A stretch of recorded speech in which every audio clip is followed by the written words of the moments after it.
Oke,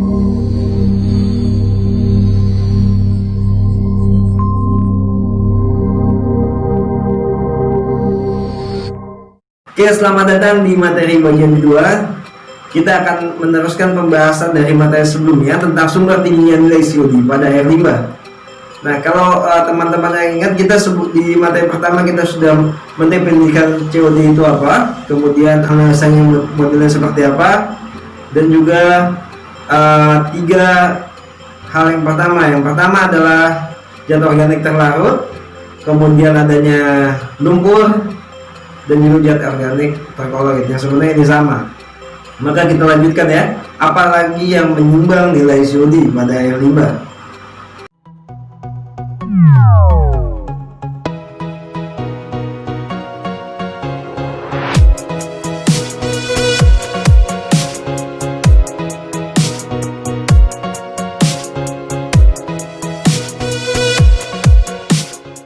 Yang kemudian kita akan menemukan adanya jumlah mineral bivalen atau multivalen.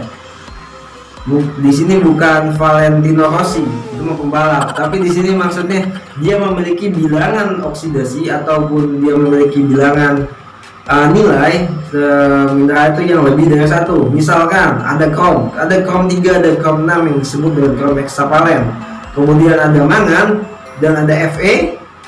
Mangan itu ada banyak, ada bilangan yang cukup banyak. Kemudian ada Fe, kemudian ada ada tembaga, dan juga ada Hg. Di sini ada Zn, walaupun dia memiliki satu blok, tetapi di lapangan kita menemukan dia cenderung bisa teroksidasi juga.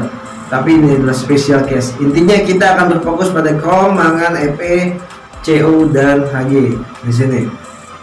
Mineral-mineral ini membutuhkan konsumsi kalium dikromat yang lebih tinggi daripada yang lainnya. Karena mineral ini ketika bertemu dengan kalium dikromat, dia itu akan teroksidasi, yang dimana dia akan memakan sebagian kalium dikromat sehingga membuat nilai COD itu lebih tinggi. Jika teman-teman yang tidak percaya, bisa mencoba mengambil satu sumber air yang mengandung Fe yang cukup tinggi, kemudian diujikan COD-nya ke lab, maka nilai COD-nya akan lebih tinggi dibanding air yang benar-benar bersih. Seperti itu. Ini adalah salah satu contohnya. Teman-teman dapat mudah sekali menemukan air tersebut bisa memiliki nilai COD yang tinggi jikalau air tersebut tadinya bening, kemudian teman-teman lama-kelamaan dia mengeluarkan warna coklat seperti ini. Nah, ini berarti air tersebut kemungkinan mengandung logam Fe atau mangan. Teman-teman dapat mengetahui lebih banyak tentang ciri-ciri air yang tercemar oleh mineral di bahasan kita di sign of pollutant. Makanya untuk tahu lebih banyak tentang water treatment dan wastewater treatment, saya sarankan teman-teman untuk segera subscribe, karena subscribe itu gratis dan menambah pengetahuan teman-teman. Selanjutnya yang akan membuat nilai COD lebih tinggi adalah adanya oxygen scavenger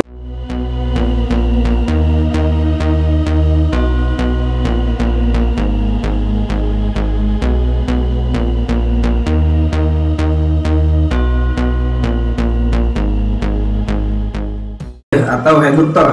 Oxygen scavenger itu sesuai namanya, dia bertugas untuk membungkus si oksigen sehingga tidak bereaksi dengan sekitarnya.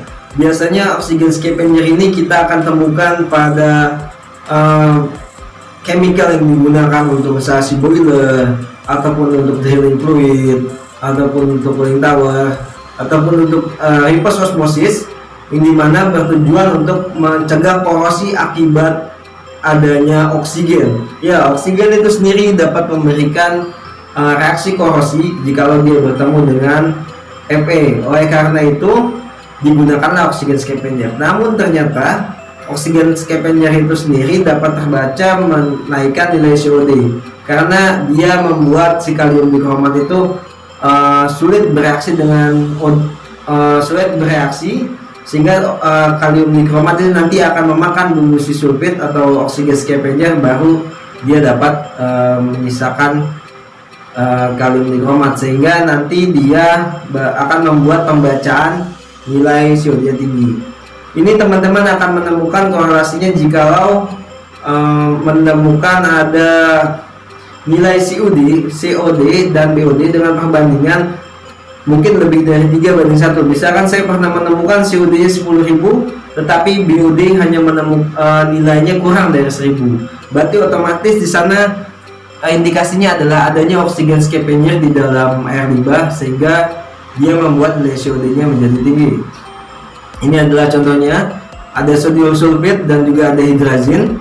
Hidrazin adalah suatu zat yang kita temukan di sebagai oksigen scavenger ataupun sebagai bahan kimia untuk boiler.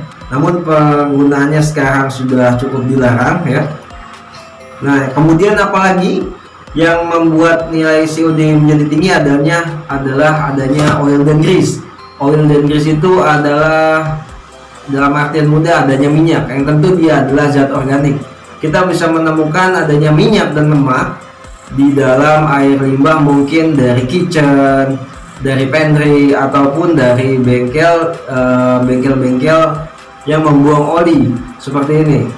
Nah, ini akan membuat nilai COD menjadi lebih tinggi karena di sana ada zat organik yang akan memakan si kalium dikromat sehingga nilai pembacaan COD menjadi lebih tinggi. Untuk mengatasinya, kita sarankan teman-teman untuk melakukan instalasi oil skimmer ataupun teman-teman melakukan instalasi grease trap sehingga dapat melakukan pengambilan minyak dan lemaknya terlebih dahulu sehingga sistem WTP ataupun IPAL teman-teman dapat terjaga dari kemungkinan naiknya nilai COD. Saya juga sudah membahas tentang oil dan gas ini pada materi eco-friendly wastewater treatment yang bisa teman-teman temukan di channel Anggi Nurbana ini. Oke, oil dan gas itu sendiri dianalisa dengan SNI 6989.10.2/2011 yang dimana proses analisanya ini adalah dengan menggunakan gravimetri, dimana contohnya itu difiltrasi kemudian dikeringkan dan residu yang tertinggal nanti adalah ditimbang.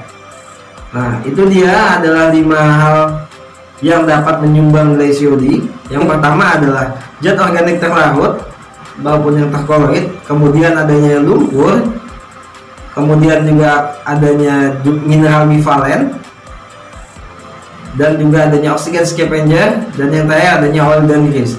Maka dari itu, ketika ada suatu nilai COD yang cukup besar, teman-teman perhatikan 5 parameter ini di dalam hasil analisa. Pertama, dia adalah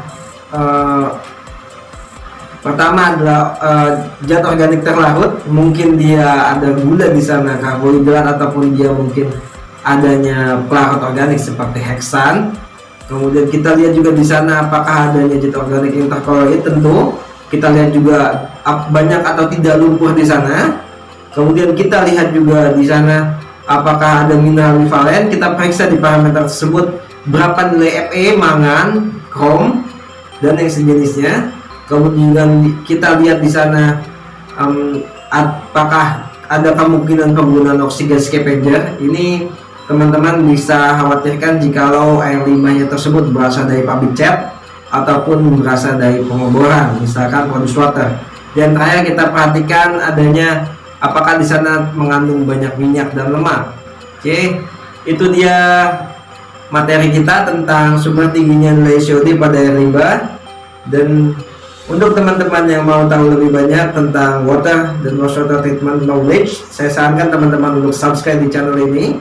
Dan juga teman-teman jika memiliki kebutuhan untuk water treatment ataupun kontraktor water treatment, teman-teman dapat mengontak kami di admin Alpha Delta Mama India November @cminusa.com ataupun bisa menghubungi kami via olaf.com atau bisa memberikan komen di bawah ini. Sampai jumpa di kesempatan berikutnya. Wassalamualaikum warahmatullahi wabarakatuh.